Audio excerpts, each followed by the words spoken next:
we're going to start out, I'm going to talk a little bit about logging in, making your way over to WEBForms, because I know there's a couple of points and things there that I just really want to explain with regards to multiple accounts, whether you're a dual member of OMDREB and TREB, things like that. And we're also going to talk a little bit about AuthentiSign and what happened there, and why everybody starting to have access to AuthentiSign, info about the license, that kind of stuff.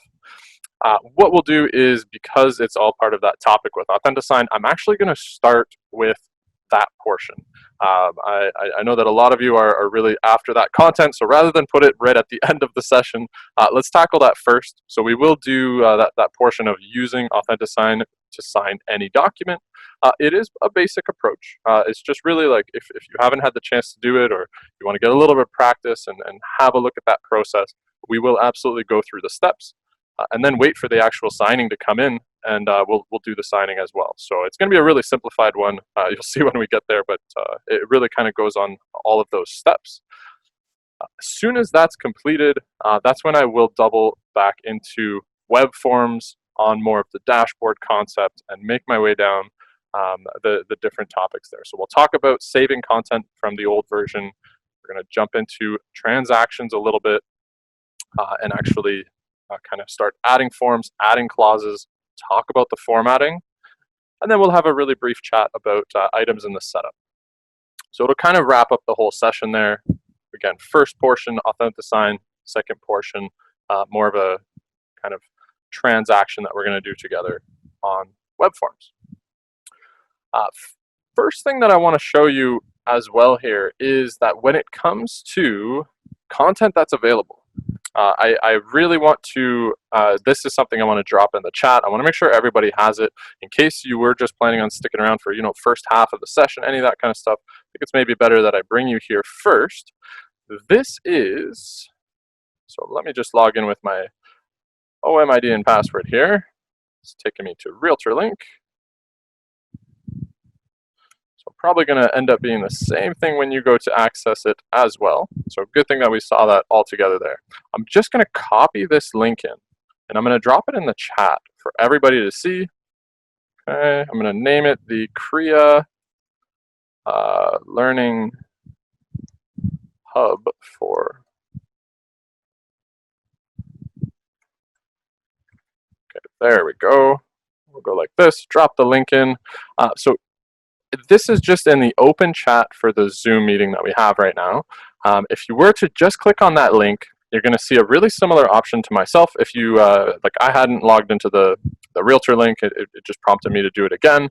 But as soon as you go through choosing your board and association, your OMID and password, it takes you here to the learning resources for WEBForms. Okay, so what this gives you is, as one of the options, scheduled webinars, for example. If I click register, it will show me the content that Kriya is putting on, and it's available to all Kriya members. Everybody in this meeting would be a Kriya member, and you would have access to these extra topics. Okay, so if I was to, for example, if I wanted to get into, following this session, something a little bit more intermediate as far as using WEBForms in general, right? Creating your personal templates. I can click on that. I can see when it's being offered next. It looks like, if I'm not mistaken, there's a session tomorrow, for example, and it's 30 minutes long. Looks like it's starting at 11:30, from 11:30 tomorrow until 12 o'clock. And you could just enroll in the session. So just with the content that I chose for this one, it is more of a basic look at WEBForms, the starting stages, so that you have a bit of groundwork and a good base to jump from. And then you have 3 different Kriya topics that I believe it's Lynn St. Germain, really, really great instructor that works putting on the Kriya content. And you could just jump into one of these as a next step if you're looking for more information. Okay, so again, that's the Learning Hub. It is through Realtor Link. I did put the link in the chat, so definitely save that one. Maybe email it to yourself if you want to bookmark it or something like that. Like I've done, I just kind of bookmarked it, and it is just kind of a click away. But you do have to log into Realtor Link on your way through with your OMID and password. So let me just close that up. Perfect. Now that that's out of the way, let's definitely start up with that first part.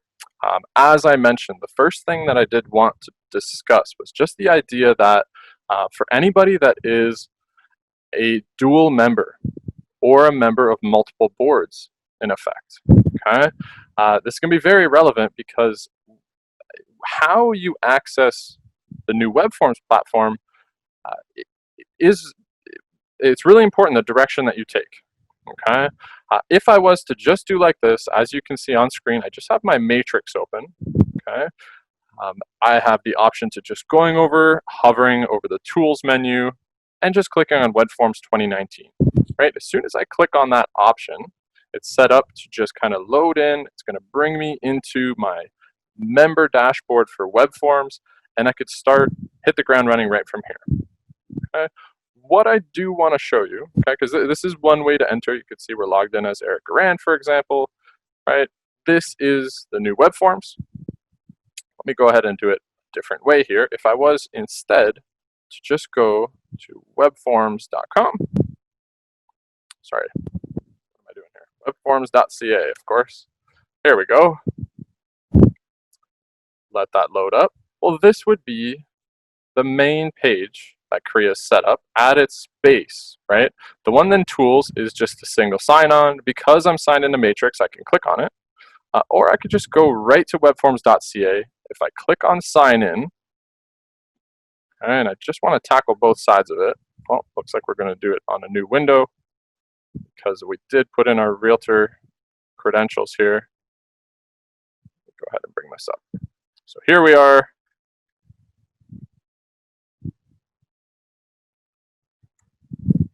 Webforms.ca. When we hit sign in, it's going to look very similar, right? That screen that we just saw as we were working through getting onto the training hub and seeing the Kriya webinars and signing up for them, right? Well, here's the part that becomes very crucial. The thing that may not be completely explained, and I'll try my best to kind of show you the two sides of the coin here, is that when you are a dual member, you do have two separate profiles under your name. Okay, that's where when you get to RealtorLink, wherever you end up in the RealtorLink login, it asks you to choose your board or association. Right? If you're a dual member, as this example, if I can either log in with my Oakville Milton credentials, or I could log in with my Toronto, which would be my TREB credentials, right? And use that username and password. Okay. If I go ahead and just do it this way, Oakville Milton, my OMID and password. Okay. As soon as I hit sign in, it's going to take me to this kind of pre-flight check, this normal one that's just kind of redirecting us to WebForms. And as we go through, so same exact check that happens when you go in and you click it on Matrix, because I chose Oakville Milton, it's taking me to these specific credentials. Okay? And the reason why I really want to stress that and say the importance of it is because for dual members, just really understanding that there are two separate profiles and they don't communicate with each other. Okay, so if I was to choose Toronto instead, of course, I don't have a Toronto credential that I could just show you and test with, but the dashboard would look completely different. So in your mind, right, you feel like, hey, I only have one account, I should have all my information. Well, just when you make a decision for which one to use, stick with one, okay? So what I mean by that is if I was to go to the Toronto Real Estate Board website, go to the membership page, find the link for WebForms, and then click on it, it would take me somewhere completely different than if I just clicked Tools, WebForms 2019. Understanding that those are two separate places because you do have two sets of credentials. Okay, really, really important. And if you do have more questions about that one, or you want me to re-explain that, I'd be more than happy to. We can kind of talk about that a little bit more at the end of the session. But the reason why I want to bring that one up is because from time to time, I do get members calling me on the phone saying, hey, I just logged on to WebForms. I haven't checked WebForms in about a month or two, but it's empty. Why is there no information? Why is everything totally blank? right? They go and tell me that it just looks totally different. I don't have any transactions. I don't have any forms. Why is that? More often than not, the content is there. It's just that they're looking at it in the wrong place, for example. Okay. If I have these transactions here on my Oakville Milton credentials, if I, for any reason, clicked on the Toronto one and I've never used the Toronto one before, of course, it's going to be blank, right? So just understanding that, and again, please let me know if that needs any clarification, okay? Because that first part is really important. I know it's, if you have your way of getting to web forms, perfect, no problem. Use the one that's easy for you, but just remember that there is still that piece that's there if you happen to be in that boat where you're a member of multiple boards. Okay. So let me go ahead and just put this up on more of a full screen. Perfect. So for this part, let's definitely start talking a little bit more about what's going on here with Lone Wolf. Okay, it's powered by Transaction Desk, is the new platform. Lone Wolf is the umbrella company.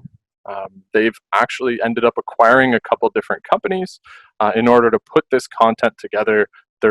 Really their goal here is to create like a one place for all the transactions that a real estate agent may run into on a day-to-day basis, let's say. Okay, so they purchased Transaction Desk, which is this new, it's kind of the one that's powering this platform. When you look at these utilities, understand that it's kind of going in that direction where coast to coast in the US right now, this is the platforms that's being used by most real estate agents. Another thing that happened quite recently is Instanet Solutions was one of the companies that Lone Wolf acquired. As a result, Korea approached them to create a bit of an agreement with regards to AuthentiSign. So what happened early 2020, I believe it was like February or so, everybody should have seen this little AuthentiSign pen pop up.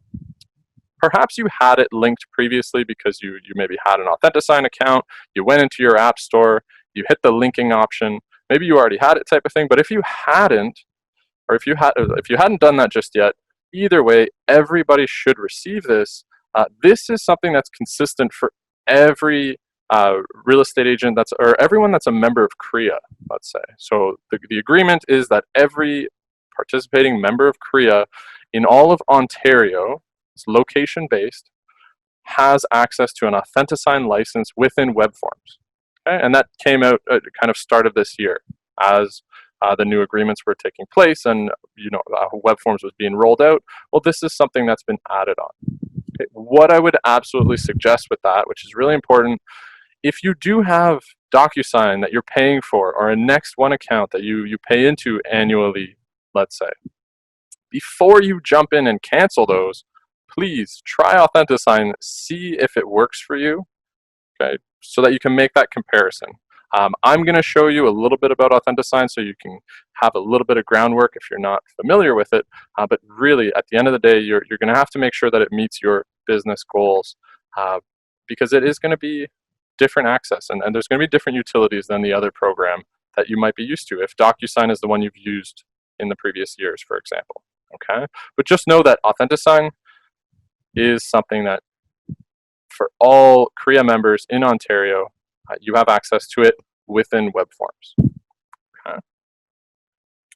Along with this pen, this AuthentiSign pen on this left-hand side, this is where we will end up going here. You can see I've ran some different tests. It gives me a list of my transactions. Okay. And what we will do at this point is we are going to just create like a mock document. I'm going to save it as a PDF so that you can see that even though it's inside of WEBForms, I could still set up a signing. I can still create that document, set up my participants, design it so that I can have signings in the specific places, and we can continue and actually transact. Even though we're not stuck just using a standard form on WEBForms, I don't have to choose the OMDREB Form 100. You can really choose any document that you'd like, and you have a couple different ways for getting that document into AuthentiSign. Okay, so let's definitely jump into that and talk about that a little bit. Okay, this is the section where we're going to use. So right on AuthentiSign, I'm going to click the Add button. What I have to do first, though, is I really do have to just create a really quick document. Wanted to show you. It's going to be very basic here. Let me close that incognito window. But let's go ahead and just open this. We'll do it on Word. We'll do a blank document. Okay, this is going to be extremely basic, really, as just an example here. But this is a sample signing for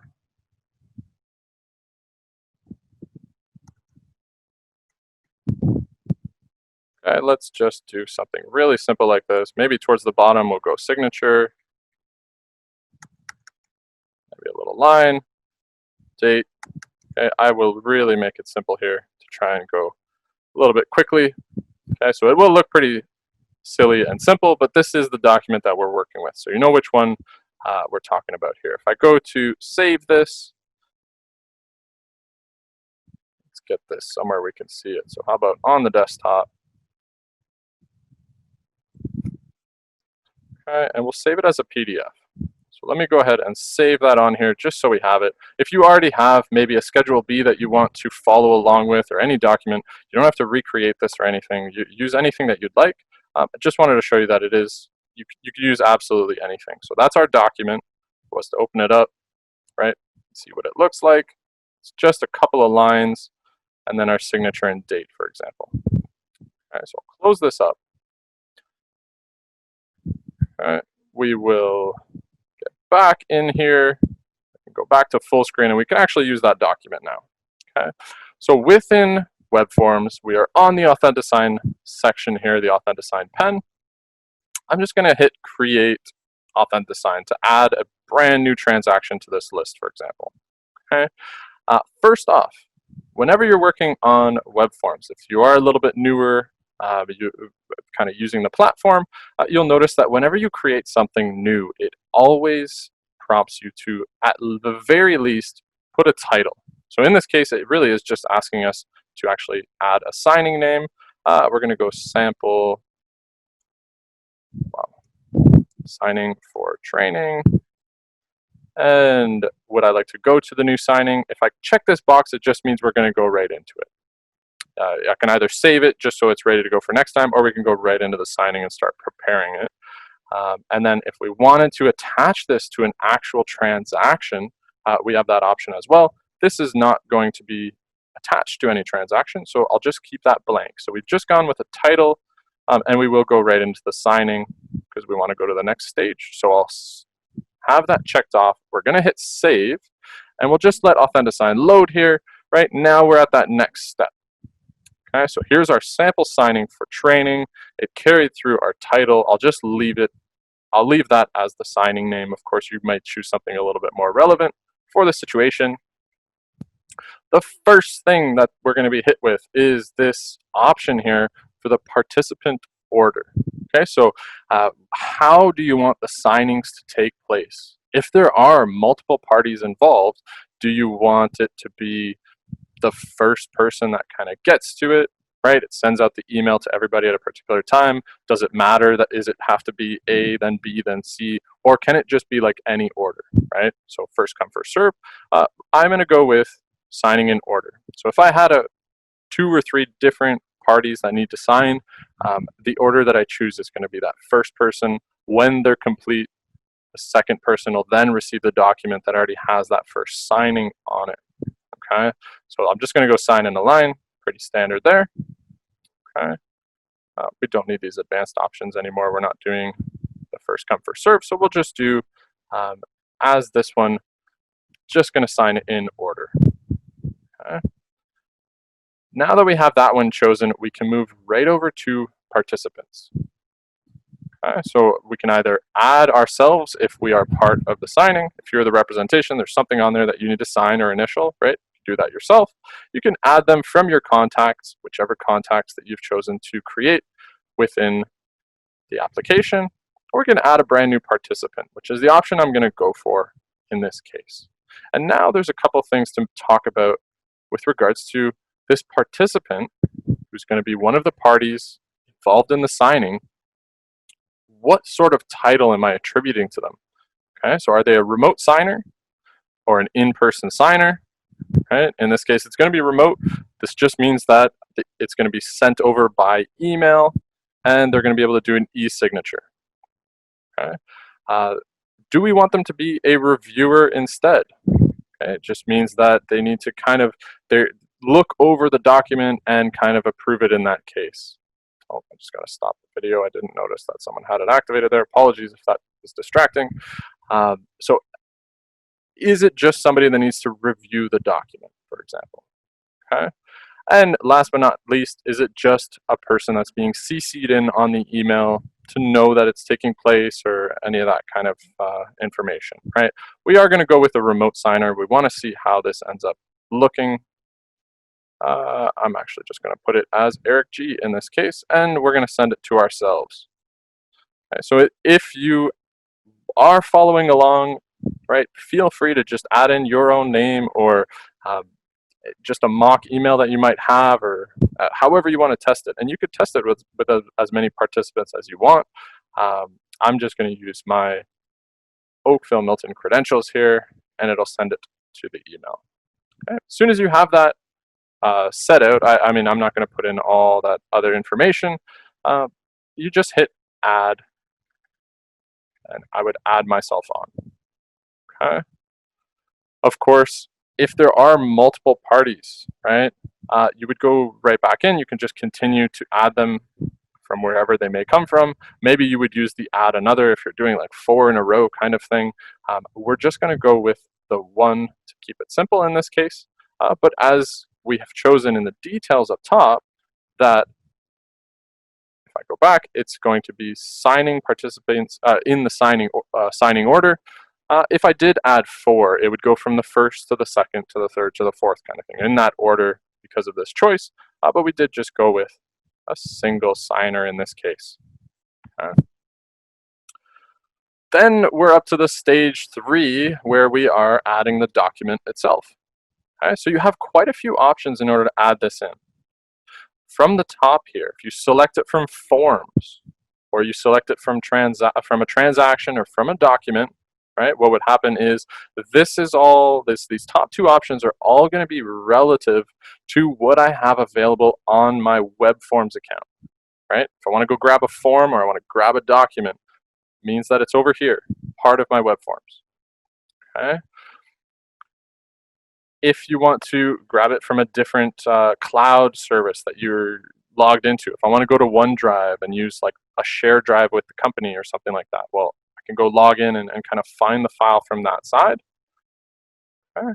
In this case, we have just saved a PDF to the desktop on my computer a second ago, so we're just going to upload the file. That's going to be the most relevant option in this case. I haven't uploaded it to WebForms or anything like that just yet, so we're just going to go upload a file. Perfect. It looks like by default it even set us up right on this PC, this desktop, signing any doc, which is our document that we created really quickly. Just let that load in and tells us that it's a 1-page document. It's been added in. And you can manage if there's additional documents, of course. On a transaction, you may have like 5 different documents that are relevant. Well, in this case, maybe this is more comparable to like a Schedule B that you had, or a specific document that you're just attaching at the end. Would look a lot like this scenario, right? So we just added the document, and the final step is going to be going in and actually designing it. So it's going to pull us in, and we're going to be seeing this information, kind of a PDF. This is just like the image that we created. I know it's extremely simple. There's no branding on here or anything. It's just what we created very, very quickly. But this last piece is just going to be, well, where are they signing? Where's the timestamp going to go? Because right now it's still just blank, right? We have to set that up ourselves. I just wanted to peek over to this quick question I saw in the chat.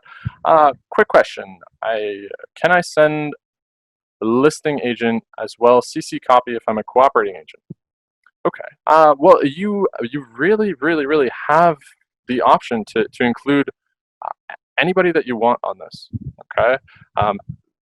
as far as when it comes to processes and who you are supposed to be including in it, that's going to be totally up to you and kind of how you manage your business and work along with like the direction that your brokerage wants you to take, for example. But you can CC in as many people as you want. In effect, you're just sending an email, right? So if you assign them as reviewers or you assign them as just a CC, it's just sending a CC to keep somebody in the loop. It's just going to give them a little information that this is going on. It might give them a little info that, hey, participant A has signed, right? It would just give them a little detail that it's a little update that they know that it is going on, and they would be receiving a carbon copy of the email. Because you'll see when I open it up, it's just going to be an email. You can include whoever you want in there. If you want to put in the listing agent, cooperating agent, it's really just going to be down to your plan for the design of this signing. But you can include as many people as you'd like. I don't believe that there's a limit. So for this case, what we're going to do is we're in the design section. In this case, we're looking to actually put in particular sections. It's something that happens in this drag and drop section. Okay, you have a couple different tools that you can use throughout here. The drag and drop is where we're going to find what we need. And it is all relative to the signer that you see up in the top right-hand side. So if you remember, we did add only one signer, which was Eric G. I know I wasn't very specific. I didn't put like the full last name or anything like that. But in this case, Eric G is our signer that's going to come in and actually put in a signature and timestamp it. Well, here are your options, right? We can see there's a sign here. There's an initial option. However you want to design it, it gives you a bunch of different things that you can do. It tells me that if I want to do a sign here, I could just drag and drop it. Okay, so I just bring it over and just drop it however I'd like right on the line. And when it makes its way over to this participant, this is what they would see. Okay, we can either click on that. There's a little gear option here where we can make changes to it if we'd like. Right, maybe just with the way this is designed. I mean, in this case, we ended up having a big white space here, right? Well, if I wanted to flip it vertically, right, maybe the white space more so is just kind of underneath, right? Maybe I wanted it to look a little bit different. I know it's not the case for this particular document, but I did want to show you. You can make changes to it. You're not stuck with just exactly what they gave you. I'm going to flip it back, though, of course. In our case, it's going to look a lot better like this. Okay, just drop the name there. And what I'll do is I'll actually put a date stamp in there as well. So it'll auto date it with when the participant comes in and looks at this document. Okay, so you can either auto date in this way. I'd say definitely test it because you can also add in timestamps and stuff like that. But just our two sections. What I'll do as an extra one as well is maybe just initial here, so you can see more than one step that's happening. Right, maybe just add a couple of those.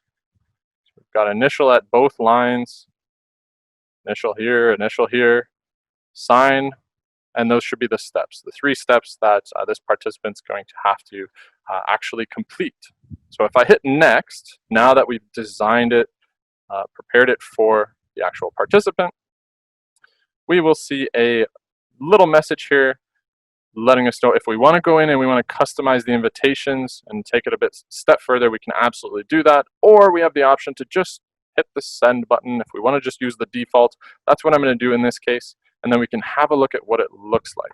So the AuthentiSign invitations were successfully sent. I'm going to hit OK. Perfect. So let that load here. Now you could see within your AuthentiSign list here, the top item that we have is the sample signing for training. Okay. I can always go in if I wanted to make any changes to this, if I wanted to delete it or anything like that. Can have some options to kind of work with it a little bit. Let me just open up my email. I know that it does take a little while for it to come in. So let me open up Outlook. just working with a second screen here. So I opened up on the second screen. As soon as that email pops in, when I tested it previously, it did take around 2 to 3 minutes to show up. It is pretty quick. It is coming to me, however, because it's going to Eric at omdreb.ca. That's the only participant that we have on this. Maybe there's going to be a pop-up or something when it's ready, but I'll keep an eye as well. And then we can actually have a look at what it looks like. And we're going to do the signing portion so you can see that as a sample as well. So yeah, I guess really good opportunity. If in that 2 to 3 minutes as we wait for the email, if there are additional questions or something that you wanted to ask, please feel free to let me know. When it comes to AuthentiSign, the reason why we haven't put in any content before is really when it comes to the signings that most of our members are doing are very, very specific. They're very much legal transactions where you are going to most likely be double checking some things with a third party like a lawyer, that kind of thing. So that's kind of the whole background here, where I had to show you a very, very simple one that just involves myself, just so it doesn't bring up all of those kind of questions that the red flags that might come up. It's just me signing this document as a test. And I would definitely suggest that if you haven't done this just yet, and this is the first time that you're doing an e-signature, practice like this on a document. Use something that's, that maybe you just did a quick sample like we did in this case, and then have a look at what your participants are actually seeing, because it's very likely that they're going to ask you questions about it if they're not sure. Okay. So in this case, the email came in. It actually came in pretty fast. I think it was sent it was even like 1 or 2 minutes in this case, but we have the email now. Okay, so it was sent through from AuthentiSign. It's telling me that there is a signing invitation that Eric Garand is inviting the participant, Eric G in this case, as a signing party for this e-signature document. And as you can see, what your client is going to see is, of course, the signature that the sender has already set out in their profile, and they are going to be given this start signing button that they have to click on to get to the next stage. Okay, so it tries to give as much information as possible. It does have this layout, of course, unless you went in and edited it a little bit, but let's go ahead and start signing in this case. So now we're looking at it from the perspective of your client. If you sent a signing to your client, this is the first thing that they're going to see. Before they could sign the document, they still have to accept the terms. Okay? They could see in the background what the document actually looks like. Ours, of course, is extremely silly in this case. But the first thing is actually choosing, of course, what your client wants as what's showing up, right? In this case, if I wanted, I can do my own signature, right? Oh, geez, this is going to be tough on the computer here, but if I wanted to do Eric G, for example, right? Oh my goodness. I might have to zoom in and do this a little bit better, but let's just say that this is my Eric G. I like the other one that we had a lot better, but we're going to go ahead and choose this, for example. And if I wanted the initial, oh my goodness. Oh, close enough. There we go. Perfect. So here's what we have. Our signature, because we went with a drawn one and a drawn EG here. Let me see if we can get that one back that we had before, actually. So let's go with select font. We're going to take the one that they gave us by default. Perfect. It's going to be way better. But they can create their own if they want. Maybe they have a better way to do it. Perhaps they're looking at this on an iPad and they have a stylus pen or something like that. I am going to absolutely keep it to the default here because the name is just G. It's not holding my full last name. Okay? I did choose that just like really, really quickly. So bear in mind, that's why it's just showing up as a G, but you would absolutely have their full last name if you assigned it as a contact with the full name. And when your client accepts, that ends up being what their signatures are going to look like. Okay, so we have 3 stages to complete here. Okay, we can already see that we are accessing this document here on the 6th of August. It's already time-stamped for that detail. And we have initial, initial, and signature. We also have a progress bar up towards the top. Okay. If we wanted to, we can start immediately from this button. We can click on one of the options of signing, or we can actually just reject it altogether or exit out of it. Okay, if you wanted to exit out and perhaps you wanted to double check some info and your client just wanted to come back to it, okay, they can come back to it at a later date. Everything will update properly. For the progress here, perhaps I am just going to click on one of the mandatory fields. I'm 33% of the way done. You can see already that it has put in the EG for my initials. Okay, here's my next step, my next stage, and now we have finally the full signature. Perfect. So we have all three, and it's prompting us with a bit of information here. We can either mark it as a complete signing, stay and review it, or we can reset it.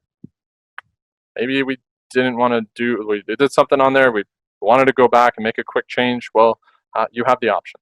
Okay, I'm just going to hit accept again, show you I had canceled that one, but I can just click on them again, and if we complete the signing, okay, this final stage. So when your client, because your client is going to have access to the documents, if they want to see them at a later date, if they want access to the copy of the signed documents, well, they are going to have to create a little password here so they can access it later on. Okay. If I was to set up something here, then I could see the signed documents. For example, I don't know if I want to assign them to Eric G as a contact. So what I'm going to do is I'm just going to hit no thanks. But this is just where they would go, right? The fact that it's time-stamped, I'll show you the emails that come in. I'm just going to go no thanks because we're not actually going to review it. We know what it looks like. It's just a really simple document in this case. And we can see that it's completed. Okay? This is the information that's being presented to your client, of course. Right? If your client wanted to click on the click here access, this is just where they would go to see the signed documents. Of course, we didn't choose a password. It's just going to prompt us for the username and password that doesn't actually really exist right now. Let me close that up. I already saw an email come in from AuthentiSign, so let me open that up here. Perfect. So the first email that came in, and there's even a second one that's come in so far now, is it's just a little update, okay, telling me so this is the full Eric Garand, not just G. So this email is coming in telling me that as the representation, my client has gone in at this particular timestamp with this IP address. They have signed the document. It's been completed. Okay, signing's been updated, and let's look at the final email that came in. Signing is complete. It's completed by Eric. Hello, Eric Garand, and we can now this is yourself again. We have the option as the representation if you want to go in and look at the signed documents or you want a copy of the signing certificate. We're just going to have a look at it from here. It's going to look the exact same from the client's perspective if we created, that username and password, of course. But in this case, right, we can see everything that has to do with it. We can see the document. It has been signed, completed, dated. Okay, and that would be really kind of the whole two sides of that coin. If you set up the document, you set up the signing, right, you're going to take the time to put the initial in all those proper places on your, let's call it the ARIA agreement of purchase and sale. You're going to put the lawyer sign here, right, all of those steps, and it will go through that process if you're doing the remote signing. Okay. Hopefully that does kind of give you a really good overview of how to work through that one. Just know it is set up to be extremely simple. It really is like a couple of steps, right? Create the new signing, let's call it. As you go in, it really is like the 4 steps, right?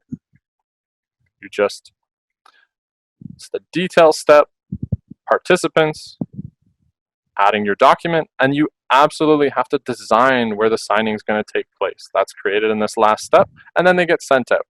Okay, so really, really simple kind of program to follow along the steps here. If anything comes up and you do have some questions, yeah, no problem, no problem. Thank you so much for joining. That's why I really wanted to put that portion up at the beginning. I know that a lot of you may have just wanted to see a little bit of a tutorial there on how to make that signing. Just know that you could do any document. Okay? That's the really important part. Even though your access is specifically within WEBForms. Okay, it's really important. I'm not going to go to AuthentiSign.com or InstanetSolutions.com. The license that every CREA member has is attached to their WEBForms account, and that's the really important part. So make sure that that works for you.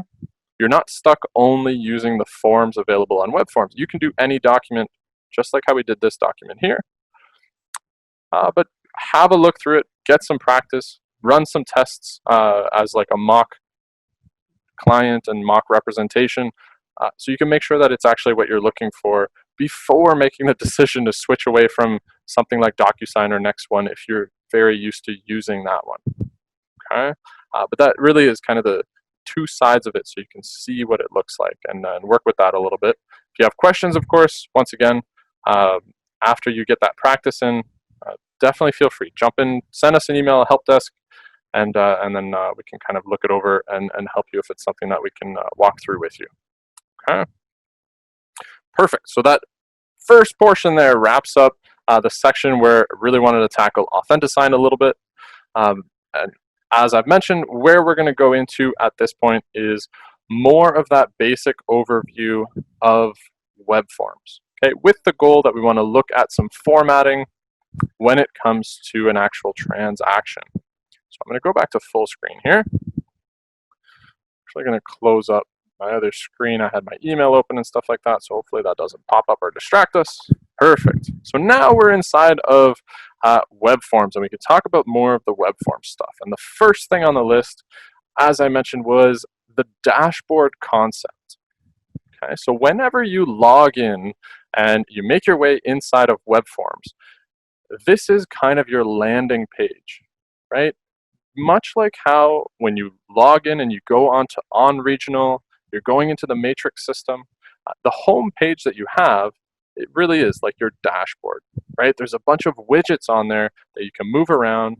You could change the order of them, okay? And yours might look quite different than mine. You might notice that I was kind of making this action, trying to move them around, and they're not moving right now. Well, we're going to talk about that, okay?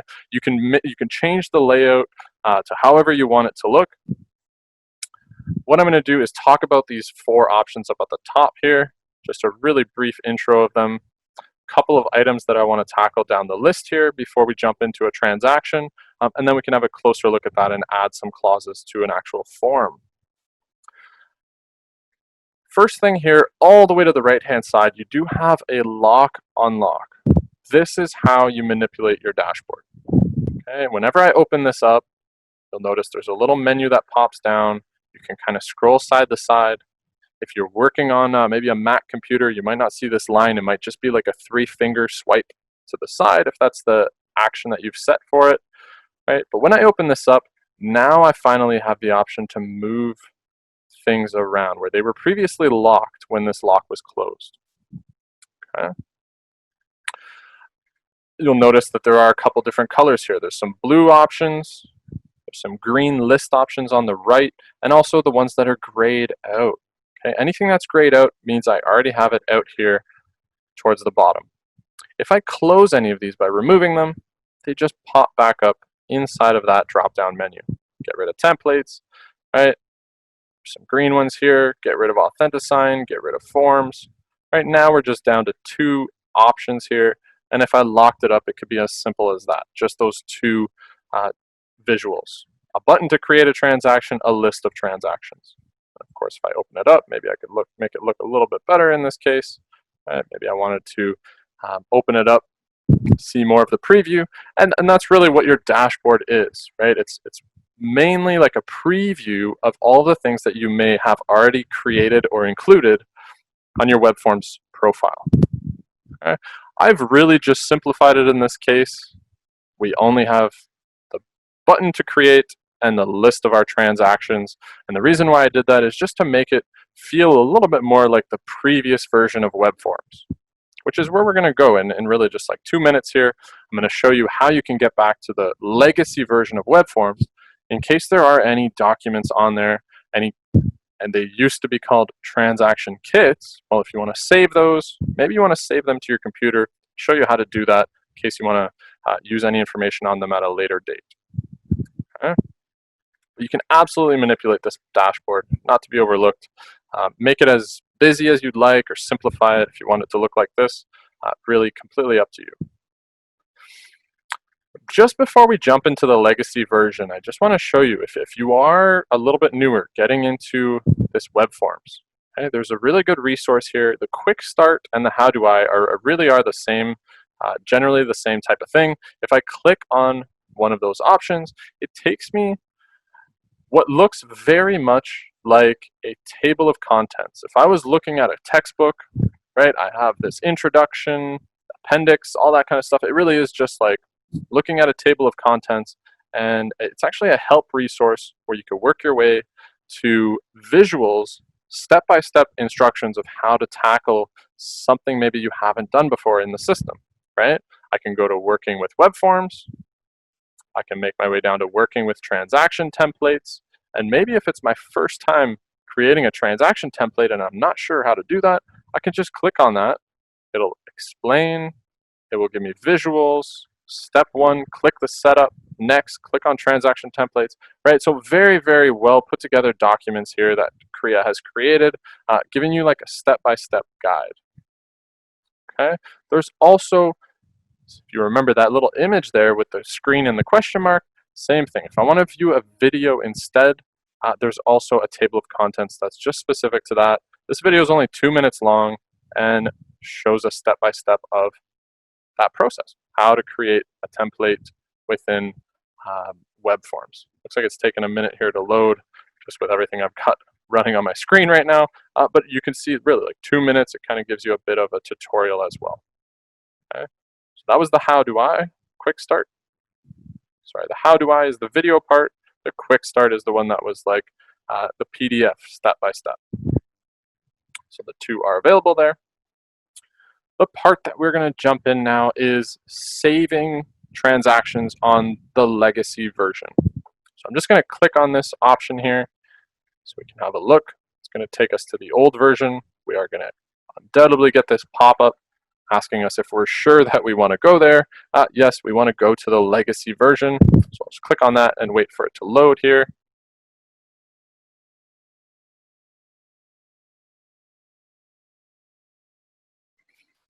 Perfect. Okay, so now this would be the previous version, right? So just in the event that maybe you had some old transaction kits that you wanted to save, maybe there's some content on there that you would like to use, right? You can absolutely do that from here.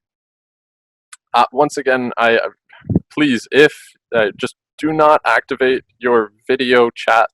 I'm having a hard time keeping an eye on every single one on the side here, but just don't open that up or it pops up a very distracting window for the other members. Apologies if you're seeing that come up.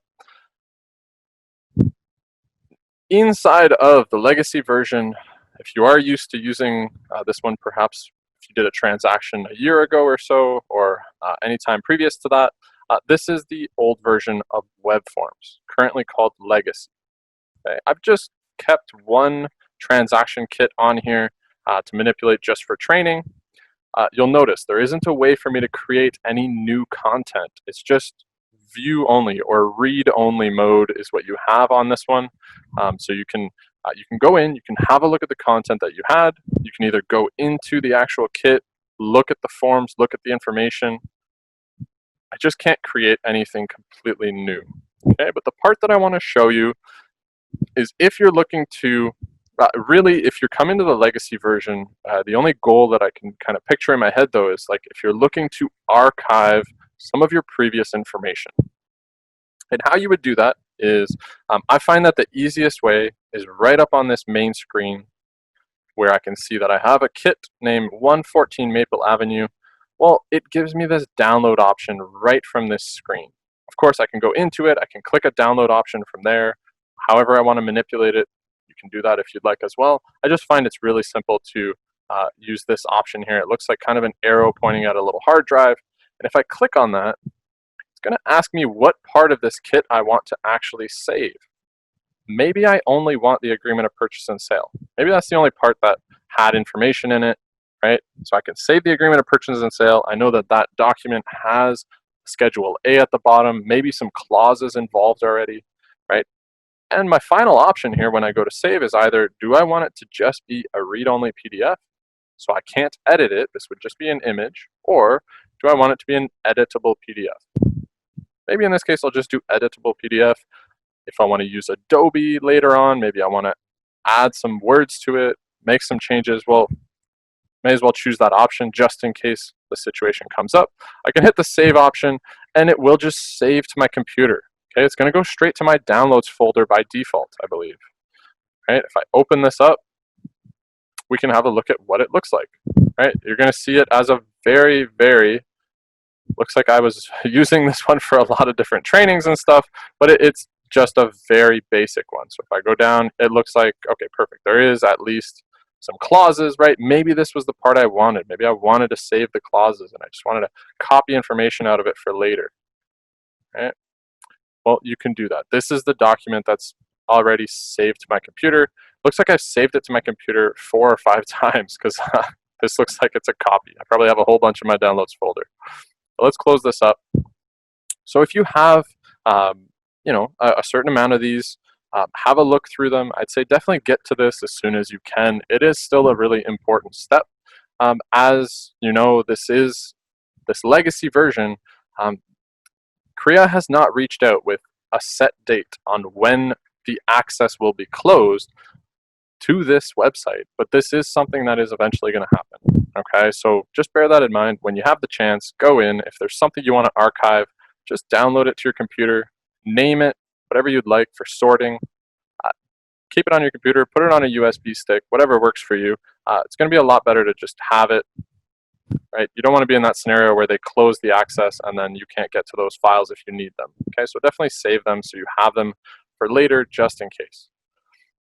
Once you've done that and kind of worked on WEBForms, it's really, or the legacy version, it's really easy to get back. Same thing, you're just a click away. It's this option towards the top, switch to WEBForms 2019. If I click on that now, it will just let that load. You can see it kind of spinning here. It's going to take us back to WEBForms 2019, and it should look just like how we left it. Right? Everything kind of auto saves when you're working. By default, it's set to auto save on the new WEBForms platform. So you see it's keeping our the layout that we chose for our dashboard. Right? We're back to the new version. If we ever want to go back for any reason, it's just up here towards the top right hand side. You can go back to the legacy version for the time being. Jump in there and save your files. Okay. Awesome. So it really does wrap up kind of everything on the dashboard here. Let's have a quick peek at a couple of items down the list here, just before we jump into transactions.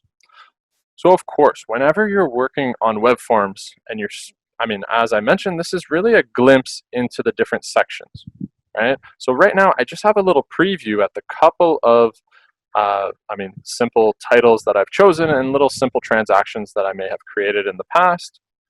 Right? Normally I delete the top ones right before training type of thing, but I just kept a couple in there that we can have a peek at. And if we go ahead and make our way down, right? For example, transactions. It should look like that list because that first one was really just a glimpse into the transactions we have available, right? Of course, some of these are going to be more of a breakdown.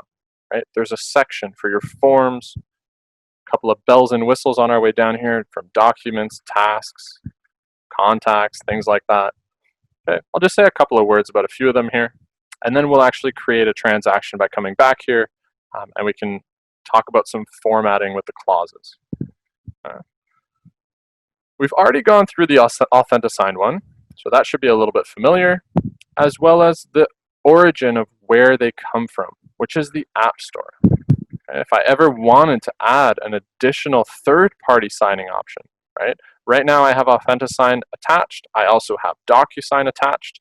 The way that I did that, and you can see unlink here, was just by clicking the little green button in the App Store. I clicked on link when it was available on DocuSign, and I actually just clicked on start free trial. I would imagine that it's probably still available. It just gave me like a 1-month free trial. If you click on some of these, the providers are more than willing to just let you jump on, check it out, see if you like it.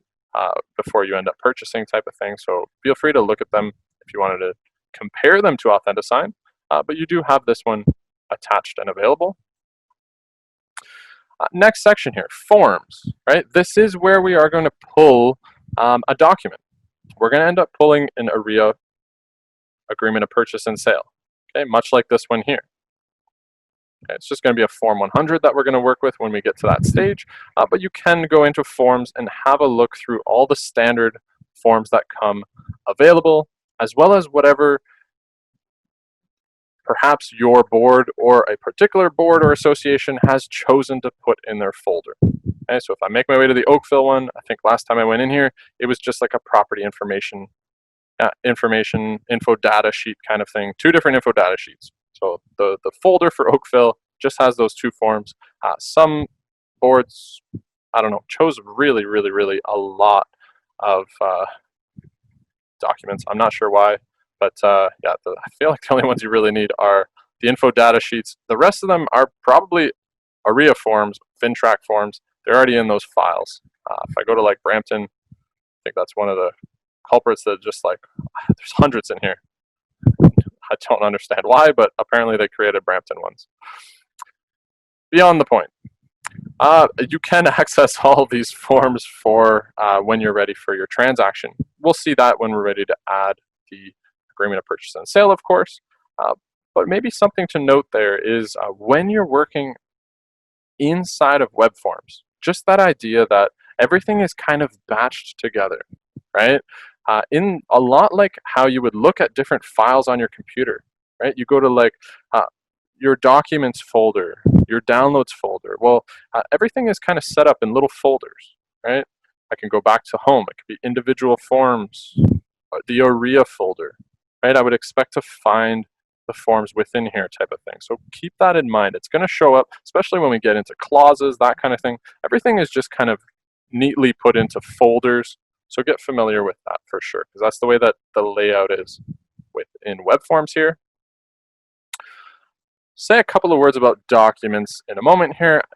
Just had a question come in privately. Let me just read it out here. So we have,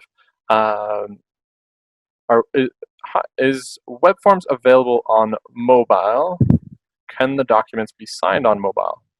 Okay, so really good question there. And I would absolutely suggest that you test that. I haven't tested the actual signing itself on just on a mobile phone or anything like that. But I mean, as long as the person using it, in my mind, has a smartphone, they should have access to this type of thing, right? Because if I'm picturing like I'm using my, I just have an iPhone, so I'll refer to that one in this case. But if this was sent through and I had access to my email on my phone, and I also had something to browse, like how I use Safari on my phone, well, I should be able to access it whether there is a mobile version or not, right? So there may not be a specific app right at this time that allows me to do both, but I should be able to access it still just on Safari, right? So if this gets sent through, I just go on the email, open it up in Safari. I should have access to see it and see the document kind of thing. I don't know about right now creating all of them. The part that's really exciting though is the way that they have designed this is kind of with that in mind. I know I've seen people using their iPads and stuff like that. They've shown me what a transaction looks like on an iPad. So you absolutely can do it. It just may look a little different with kind of where this little stack shows up, right? Bear in mind kind of how things look, because they might be kind of shrunk a little bit, but you absolutely can. It's just a website that you would access, right?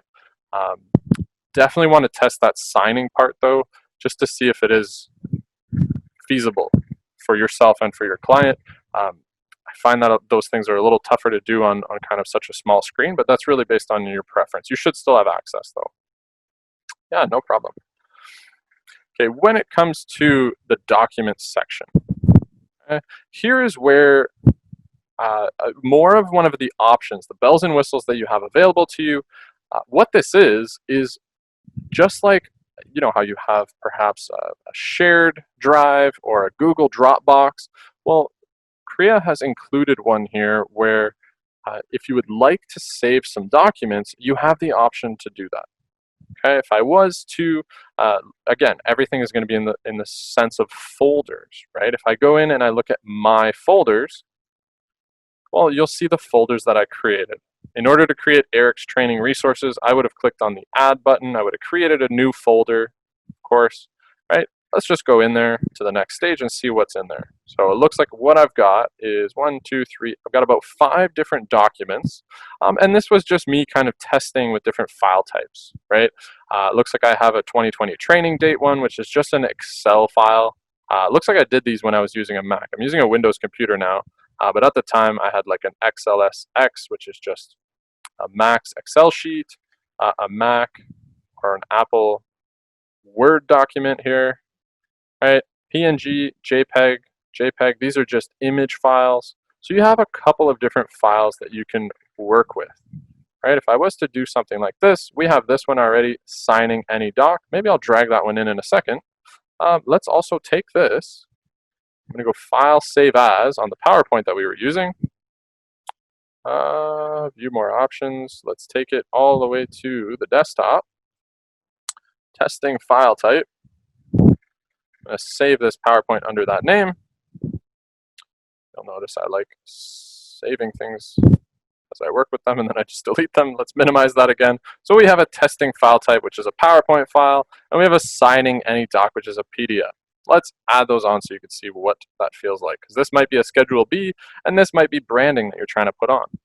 Okay, so let's go ahead and add. I can either add from creating a brand new folder right now, or I can add them from a document. Okay, so I can either, in this case, I can drag and drop the files here to upload them, right? Maybe I'm grabbing them from the cloud, maybe I'm grabbing them from the email, anything like that. Okay, what I want to show you first is this PowerPoint file, because I know, well, unless they updated it, that it's not going to accept it. Okay, let me grab this, drag and drop, so you can see it turns green when I go to drag it over. When I let go of this, a PowerPoint file is .ppt or something like that, if I'm not mistaken. Well, I guess we can hover and find out. Oh, it's not telling us on there. Well, let's drop it. I don't think it accepts PowerPoint files, but what will happen when we try that, so it looks like this is a PPTX file. Okay, it's saying that you cannot upload this file type. The good news is, and the reason why I chose PowerPoint knowing it wouldn't work, is because it tells me what will be accepted. Okay? And it's not 100% of all file types, but it's a good amount of files that you may end up using day to day when you're doing transactions, right? So it will accept documents like Word document files, Excel files, a range of different images. Not an MP4, but short GIF is available, right? So this is all kind of image file, and including PDF and JPEG. So we have a PDF. We're going to test it. You saw that I had some JPEGs already, WEBForms logo, stuff like that. I'm just going to remove the file. And what we're going to do is we're going to drag over signing any doc. Use that one instead. Perfect. It accepted it, right? Because it is just a PDF. It looks like that's the first PDF that I have on here, so I might just keep it in there. Perfect, right? But this is a cloud storage that you have access to within your WEBForms, and there's no set limit. You can really store as much as you'd like in here. Okay, so it is kind of more like a bells and whistles type of thing, but use it for what it is. If there's perhaps a Schedule B for a particular transaction, right? You're going to set them up in folders. You're going to put all your Schedule Bs. They're there. They're accessible for you. Any brokerage documents that you want to include, well, save them as a PDF, bring them in, type of thing. Okay. A couple more bells and whistles here, so I won't jump too much into that. Let's absolutely get started in a transaction at this point and have a look at adding on a Form 100 and some formatting. Okay. We're going to double back and talk about the setup afterwards because I know there's a couple key items in there I want to show you, but let's start with the transaction, of course. Okay. So I'll click on that now, knowing that we can either go to transactions, we can either click add in the same fashion that we've seen on a couple different screens already, Or our other option is going to the dashboard where we know we created a button here called Create Transaction. So I think I'm just going to use that one because you've seen me use the add or the plus a couple of times, especially when we did the AuthentiSign and just click the add. When we added a document to the documents, we click the add. Let's do a different one here. Just click on Create Transaction. And this should look very familiar as well. As I mentioned previously, right? Whenever you go to add or create something new, at the very least, the system always wants you to name it. Okay, so in this case, we're going to keep it pretty straightforward, right? I'm just going to name it, well, I mean, we're really just testing stuff here. So I'm going to name it 123 Any Street. Probably the most hated name out there, but it's what we're using for training in this case. So I've just kind of named the transaction itself. Okay, the rest of the options are completely optional, right? This type, if I choose it as a residential sale or residential listing, that's just for my own organization on my profile, just how I can organize my different files, right? Not mandatory, totally optional. In this case, we're not importing any data. If we wanted to pull in, you know, an MLS number from an Ortis member or from OMDREB matrix, anything like that, right? We could choose the import source. We don't need that right now. And if I wanted to add myself as like the listing salesperson, cooperating salesperson, there is just a quick add that I can do right from this main screen, or we could do it in a later step as well, of course. Okay, we're going to leave that blank as well. And now we have the option of the wizard. Okay, the wizard really is, and the simplest way that I could tell you, I know it's a silly word, but the wizard just organizes your transaction in a number of steps. Okay? If I uncheck the wizard, it just means that I can go into the transaction and take any direction that I'd like, rather than clicking on the wizard and doing step 1, step 2, right? Step 1 would be details, step 2 would be transaction dates. I will show you that in a moment because we will turn it on just so I can explain the wizard. But really the wizard is just, do you want your transaction to be in 5 steps before you get to the next stage, or do you just want it to be more open and you could take any direction you want? If you want to jump to step 3 first, or whatever the case may be, right, you could just deactivate it. So I've done that now. I've unchecked it, left everything blank. All I've done is name this. We're going to hit create. Perfect. Now a really important menu that's come up. And this one is the part that if you are working on you know, an iPad, an iPhone, any of that kind of stuff, just be aware of these menus that pop up side to side, right? As you saw, when we got into this transaction, I'm just on a laptop right now. Well, it automatically had this little red stack. It was toggled open by default, right? On an iPad, it might just be closed by default. Just know it is absolutely there on the right-hand side, but everything in this menu on the right refers to this particular transaction, okay? There's a dashboard here. That's because it's the dashboard of this transaction. It is understandably quite blank right now. We are working from a totally blank transaction, okay? If I go to contacts, it'll be blank. If I go to forms, documents, there's nothing in here right now.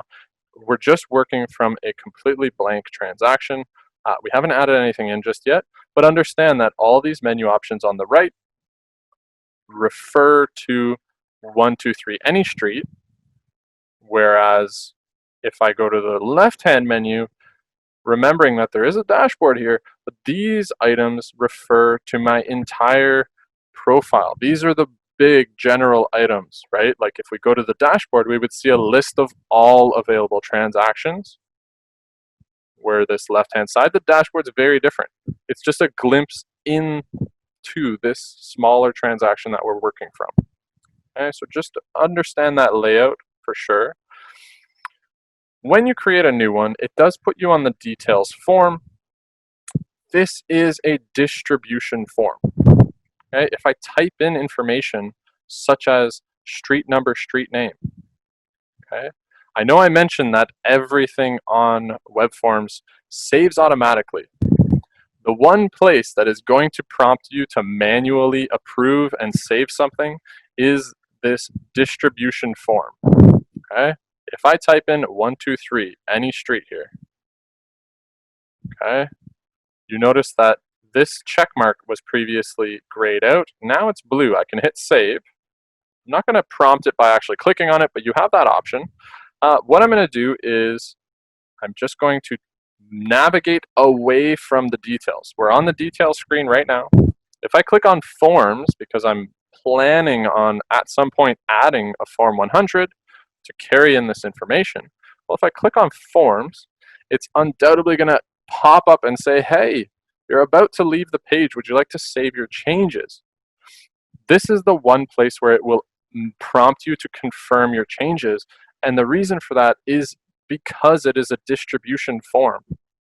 Okay? I know that my transaction is blank right now, but think about the scenario where I have 9 or 10 different forms, like a form 100, working with a realtor, you know, I don't know them all off by heart. You know, form 810, form 300. If I have a whole list of them, all attached, some FinTrack forms, all that kind of stuff, and then I go and I change something on a distribution form, it is about to make a change to all of my legal documents. It's going to prompt you to confirm for that reason. Where everywhere else, it just saves automatically for you.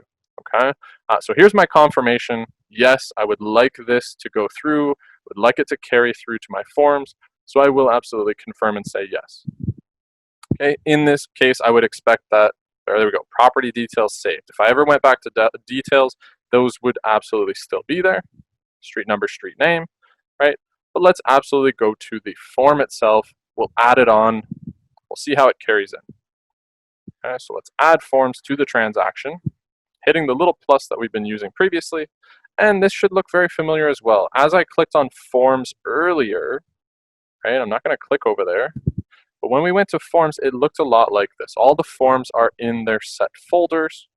The form we want, very, very simple, is just going to be a form 100, agreement of purchase and sale, in the OMDREB folder.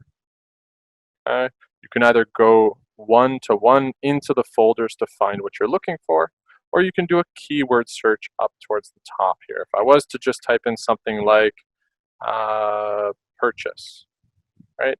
Anything that has the word purchase in it, when I let it load, will just come up, such as this first option, the OMDREB agreement of purchase and sale, if I want to use it and add it on, for example. Okay, if I know the number of it, I could just do 100. It'll show me the options I have for form 100. Maybe that's how you search for them, right? If I didn't remember that the name of this one, but I typed in 810, well, it would pull in my working with a realtor, right? Example. But let's go ahead and I'll just erase the search. I'll give it a second to load. Click on OMDREB, and we'll add this one in. Okay. An important thing to note, whenever you're working on web forms, you have something called a basket. Very much like when you're doing like a checkout, if you're buying things on Amazon and you're just going to your cart to check out, well, when you're selecting multiple options, they get batched in that way. Okay? I can action everything in my basket all at once by clicking on the basket, right? Maybe I want to get rid of some of the items in the basket. All of that is available.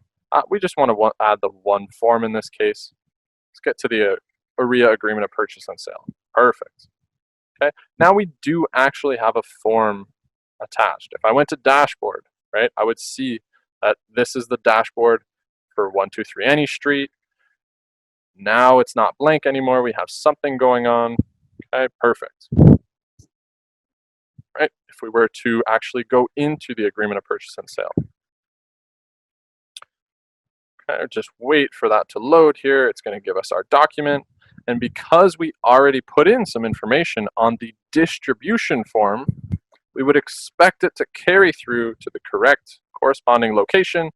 This is the spot for the street number, street name, right? Shows you the importance of why it prompts you for confirmation, right? If I added on 9 documents and they all had an address field linked, Well, that distribution form is going to affect all of those documents. Okay, really important to note.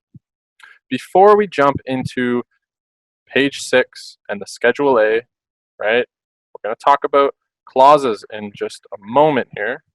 What I want to show you real quick, as I mentioned, was the wizard and how it affects the steps you take. Okay, so let's just take 2 minutes to look at that, and then we'll come back and we'll talk about adding clauses. Okay, whenever you navigate in WEBForms, very similar to what I suggest when you're navigating on Matrix, don't ever use a back arrow. Don't go back or forward with your arrow keys. There's always a way to get where you need to go. If I want to click on transactions from the left and get back to the start, I could do that because it auto saves, right? One option that's available to you on this screen, however, I'm inside of a form right now within 123 Any Street. Well, there's a file menu. I can action this in different ways. I could print it right now. I could save it to my computer as a PDF or editable PDF. All those options are there, much like when you're working on a Word document, right? File save, file print. Remember that. If I go to File, I can also File Exit. Okay, it's the last option here at the bottom. If I click on the Exit option, it's going to take me just one step back. We're still working within the transaction. We're still in 123 Any Street, right? I didn't hit the back arrow key or anything. We just File, Exit. We're right back where we were. Maybe I want to go back to the details screen because that's where we landed in the first place. Okay.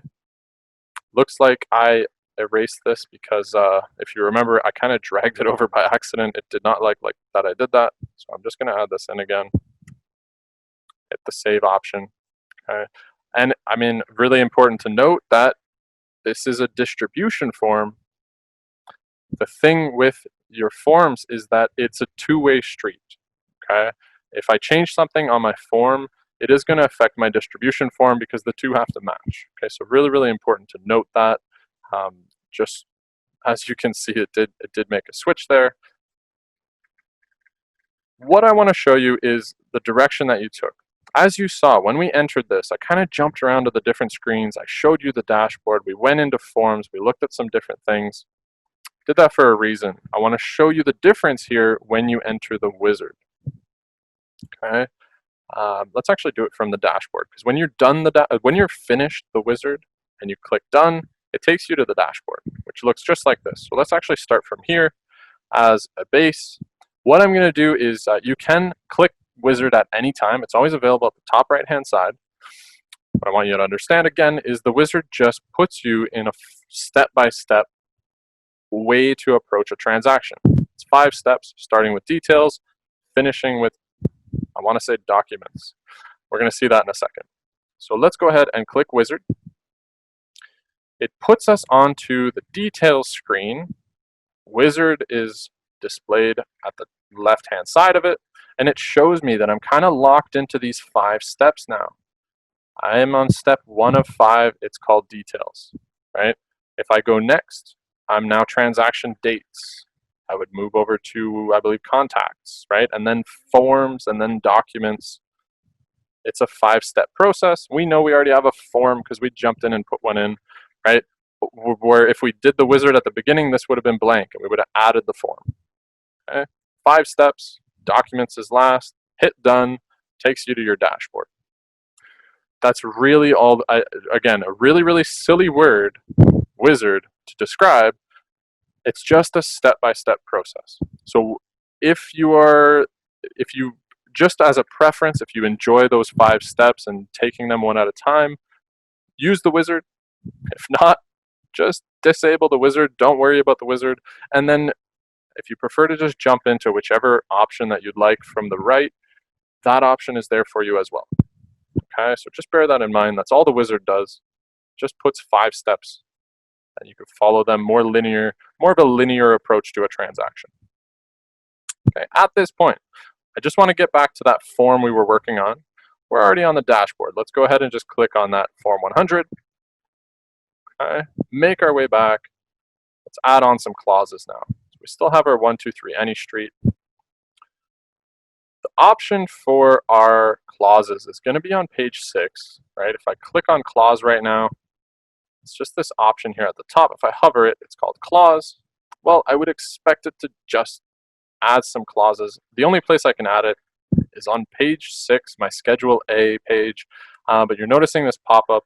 A multi-line text box needs to be selected before you can add a clause. Right, well, it's just telling us that we have to go to page 6 to do that. Gets a little bit confused on this system. It's just this feature here. Let me zoom out once so you can see both sides of the border. Okay, it just wants us to click the multi-line text box and we could start adding clauses to it. Right, if I was inside of here working, it would undoubtedly give me that error that it has to choose a multi-line text box, which is this, the blank section. Okay, so I'm on the Schedule A. We click on that open space, and now we can freely click on clause. Perfect. It's going to look very, very similar in the sense that all of the clauses are organized in folders, right? Any personal clauses that you created yourself, any office clauses that may have been shared to you from your brokerage, from their administrative account, or any system clauses that are built in, much like when you just go in and you see the AREA folder and it has forms. Well, there's clauses built into the system. All of the standard ones are all in their own separate folders as well. Okay, when you look at a clause, you can actually go in and preview them as well as you're working through. So if I wanted to see a deposit clause, for example, it'll show me all of the options that are the standard, deposit 1, 2, 3, 4, 5, 6, 7, all that stuff. When you click on it, you can have a read before you add it on. It tells you the title and what the content is actually going to pull in. Okay, so we will actually make use of the basket in this case because we want to add multiple clauses. I could select one clause. It'll go into my basket. What I'm going to do is add a whole bunch of clauses. I'm trying to break the form as far as how much space can fit on it. I want it to prompt for an additional page so we could talk about the scrolling on the right-hand side, a little bit about the formatting before we conclude. Okay, so let's go ahead and I can either navigate back to the folders and choose another one, such as environmental, right? Or I could have searched for environmental clauses up from the top, right? If I did the word environmental, for example, well, perhaps it would bring in the search by keyword. I'm just gonna, sorry, I don't have any personal clauses. Let me go back to the environmental folder. These are really, really wordy clauses. Perhaps we'll pull on a few of them, maybe 3 or 4 kind of thing. Perfect, so now we have a total of 5. We have our deposit clause, right? I just viewed that by clicking on the basket. Deposit clause first. They're gonna come through in this order, 1, 2, 3, 4 environmental clauses as well. And when we hit OK, we're hoping that it prompts us for a max character limit.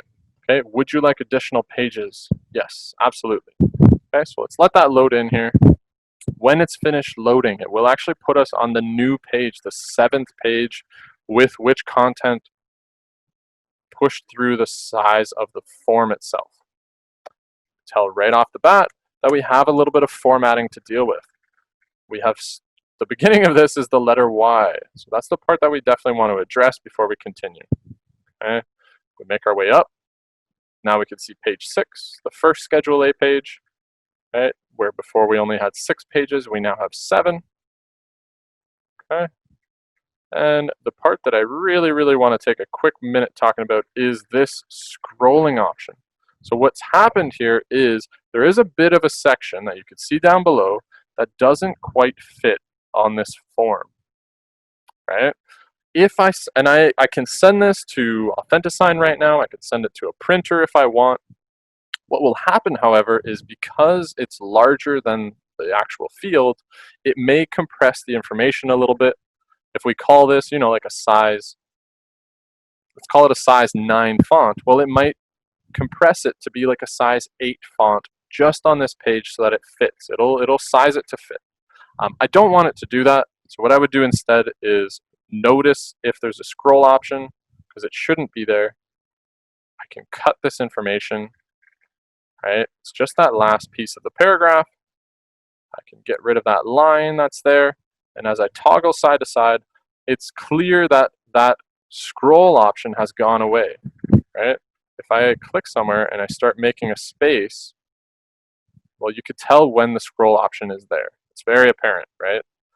Get rid of that, and you see when it goes away. Okay, now I could tell it absolutely fits in the space. There's no compression, no weird stuff that's going to happen with the formatting. All I have to do is come down to my next page. You can copy, paste, you can move things around, you can change the order of the clauses by copying, pasting, right? I can just put that section down here that we copied.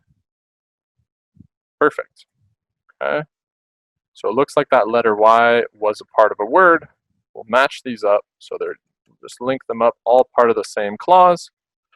Perfect. Now our fourth environmental clause is all in one piece, starting with this offer is conditional and ending with the last period at the end.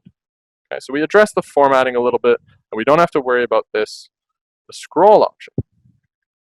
Just a couple words about that.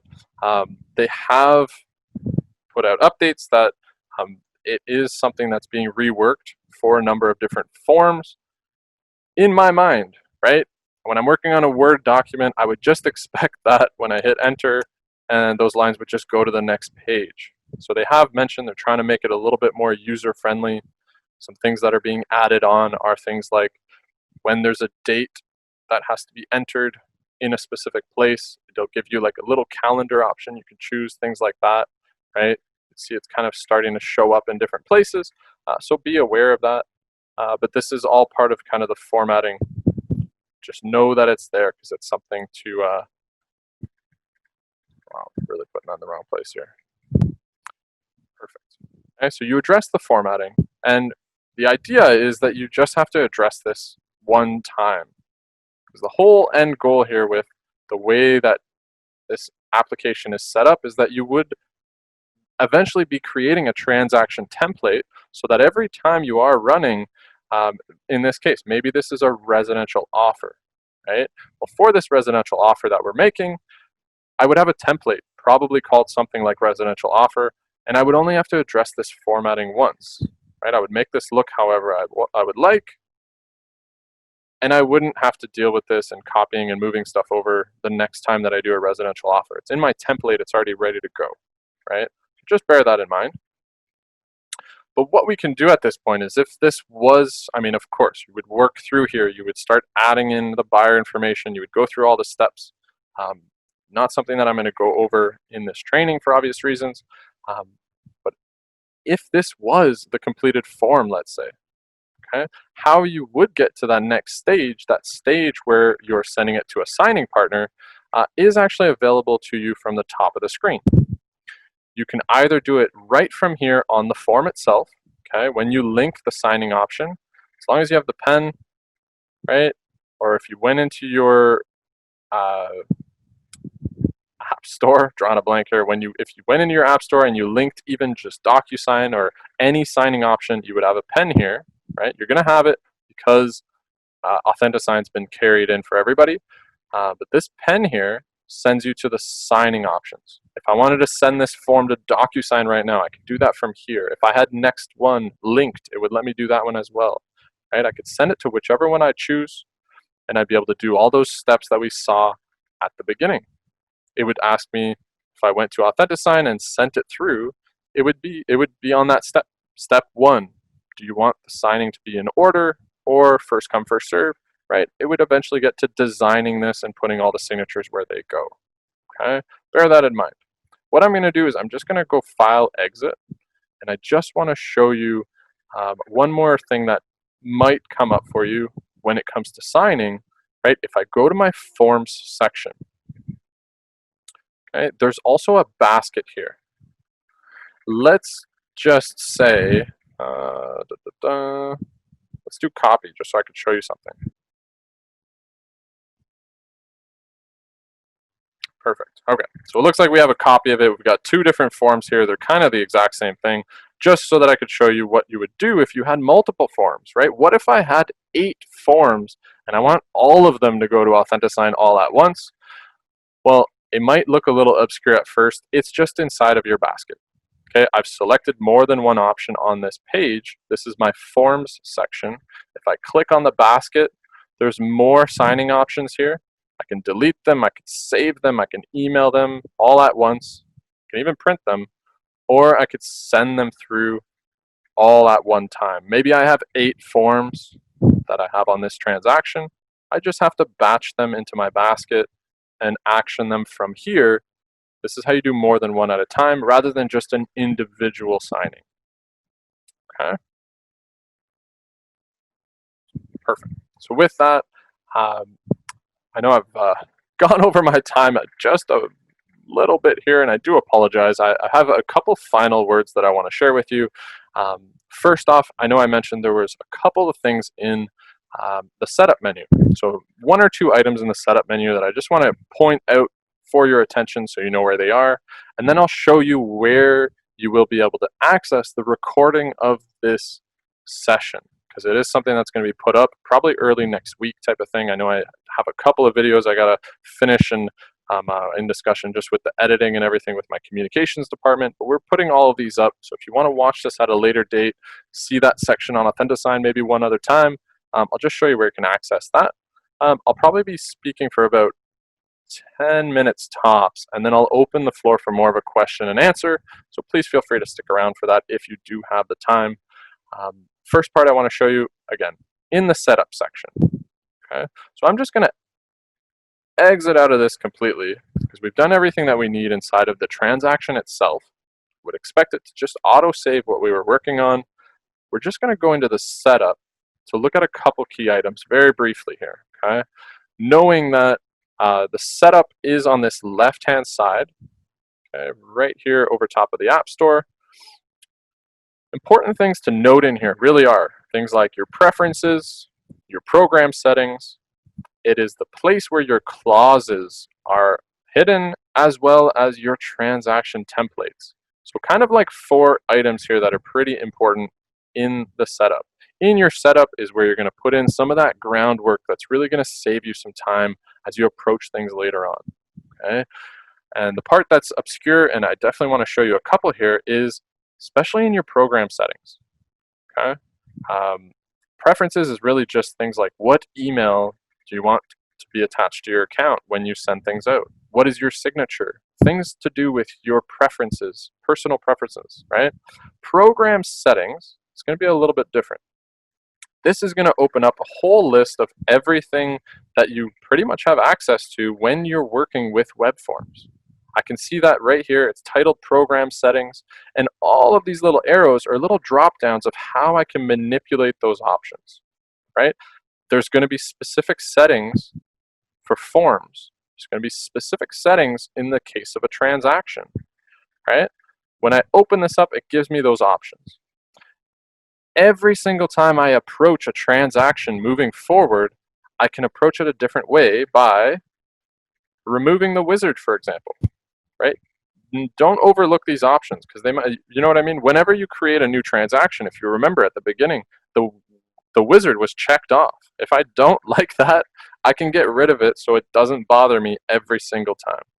Okay, you can get rid of it. It's just there by default. Hit the update. It's gone. Okay, things like that. Jump into your form settings. Perhaps you want to make some changes here because you are getting tired of the Courier bold and the default like 90s DOS programming letters that are coming up on these forms. Well, I don't know what your preference is, but maybe if you like Times Bold, for example, and you prefer an 11-point font as the font size, you can go ahead and hit the update option, things like that. Okay, I'm going to keep mine default because just for the training and stuff like that, I think it was Courier Bold that was selected, right? But if I close this up, right, just have a look through these. They may end up being very helpful to you. They're just really quick settings, but they might save you a whole load of time. Okay, I'm going to go back to the setup. Okay, again, that was preferences, program settings, some definitely to get familiar with. When you are adding on your personal clauses, just understand you have to do it from the setup. Okay, I have to click on setup and then clauses and then personal clauses if I would like to create a new folder or add new clauses. This is where I would start, if I was looking to, copy in some information from that transaction that we saved from legacy, right at the start, when we started talking about the more of the web forms portion in our second half, right? We saved the transaction kit from web forms legacy. Maybe there's a personal clause on there that I want to copy in. Well, I would go into my editable form that I saved, I would copy it, and I would create a new clause here so I could just paste it in, put a title, and access it later on. Okay, but it happens in the setup and then clauses. It's kind of hidden in this section. Just know you have to navigate here to make those clauses on your account. Same thing for transaction templates. This is a really, really important section here, and I would definitely suggest jumping into maybe a bit of a Kriya training for more information on that one. We saw from that link that there's actually one going on tomorrow morning, 11:30 a.m., specific to transaction templates, and it's 30 minutes long. So if you can make that one, I would definitely suggest transaction templates is the way that you're going to approach transactions. The idea is it's really like a cookie cutter that you're going to use for every transaction. We had a question earlier about, hey, can I use this on a phone? Can I use it on a mobile? That type of thing. Well, if you create a very meaningful transaction, you might actually be able to pull it off, right? If there's no editing required and you just have to type in a couple of contacts and names and you can set up your signings, maybe you're able to do that from your mobile device. Probably going to stem from a very well put together template so that there's not as many steps to do, right? So think about that and maybe consider that. I would definitely suggest jumping into the training tomorrow that's going on, put on by Kriya. And that really does wrap up all the topics that I did want to tackle for today, okay? Just gonna exit out of here so I could show you where to get the recordings, okay? Let's go ahead and just go right to the OMDREB website. So I'm going to omdreb.ca. If you click on your members area, it will ask you to log in with your OMID and password. Okay, just like I was logging into Matrix, I just typed in my OMID and password. Well, this page should hopefully look really familiar. It's where you go for your profile information that's public. Things that go out to realtor.ca are edited in your profile, for example. You can look at your membership dues. Well, in this list, you have an option a little bit towards the bottom here called Video Training Bank. This is where we've been putting up the content for our previous sessions, right? We had 5 sessions on rotation previously. They've all kind of been uploaded here. You can access those previous videos and watch them at your own leisure. And hopefully into next week, as soon as I get some confirmation, everything with my events department, communications, we'll be able to get those new ones, including today's session on WebForms and AuthentiSign. Be sure to get that one up as soon as I can so you can jump in and view it at your own leisure as well.